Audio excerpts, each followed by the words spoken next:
Bethesda has finally released Starfield. The studio is best known for their Elder Scrolls games, where Skyrim has become an integral part of gaming culture for over a decade now, and it has been re-released and bought en masse on multiple different systems, to the point that the new release of Skyrim on anything vaguely computer-like has become a bit of a meme. So, what defines a Bethesda game?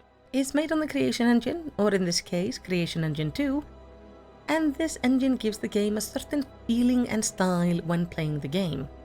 The main story will generally be fine, but usually the side stories are where the writing shines. And you will always have the big open world moment. It's simply you will go through a tutorial and then be let out into the big open world, where you get to see a vast landscape ripe for exploration. And from there you have a main quest you can follow, but you can also simply pick a direction and start walking, and you will come across something interesting. Because Bethesda crafts their world with care, adding a myriad of interesting details, visual stories, random events and quests, or even places you will find only if you step off the beaten path and start exploring. And many have experienced stepping outside in one of these games, seeing something interesting, and just wandering off into the distance for many hours without actually ever touching the main quest. I mean, for personally, let's just say I was a werewolf in Skyrim long before I ever met the Greybeards. And this exploration style is actually so popular that for Skyrim there are mods that allow you to have random start. Or you will start in one of the randomized places in the mod, and you won't even have the main story with you. You will simply stumble upon it eventually as you explore Skyrim. Freedom to explore has defined Bethesda games for over a decade, and Starfield doesn't have it. Now you might be thinking, but Starfield has like 1,000 planets to explore. And that's true, it has them, but only minuscule amount of them is this lovingly crafted experience that we enjoy from the Bethesda games. They are procedurally generated areas that hold minimal value. And if you want to go explore and just find all the things on the way to your next questline, well, you aren't just gonna step out and start walking. You are gonna have to do spaceflight. I knew there were gonna be some cutscenes in the flying, but I didn't realize how much. In fact, most of my travel in the game consists of going into a menu, generally pick a quest I want to follow, tell it I want to go to that planet, then be teleported in there.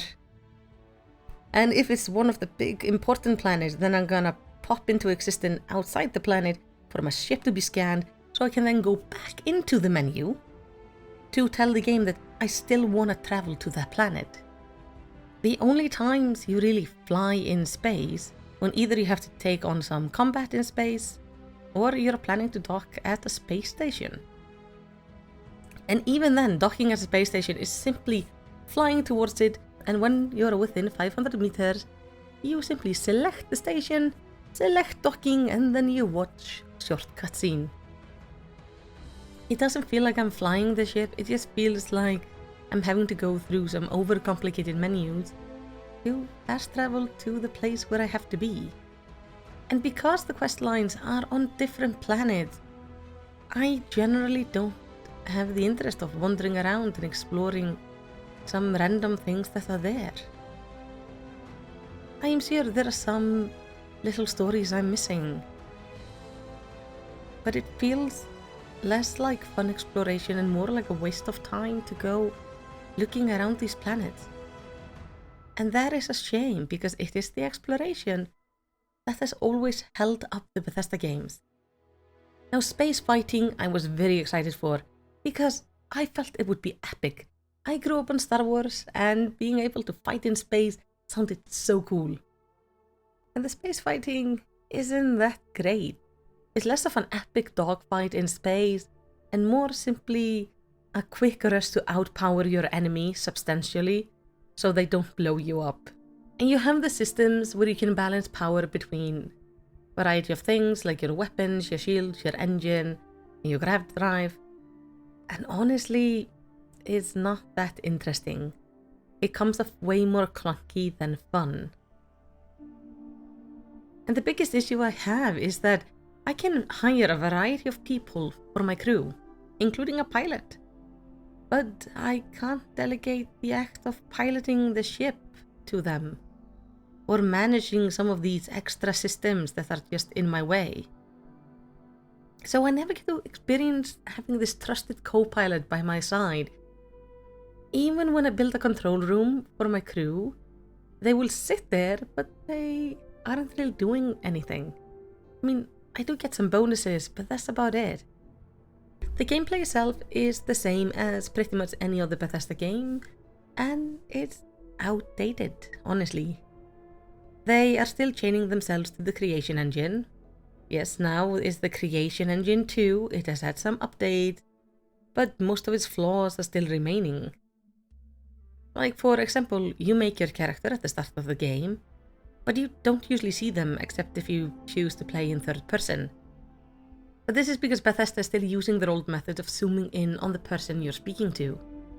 So they can stare into the player's soul for the entire time of the dialogue, and giving you way too much time to look at the details so you notice weird things around the facial animations, like peculiar artifacting that happens around teeth and eyes when they're blinking or when the mouth is moving.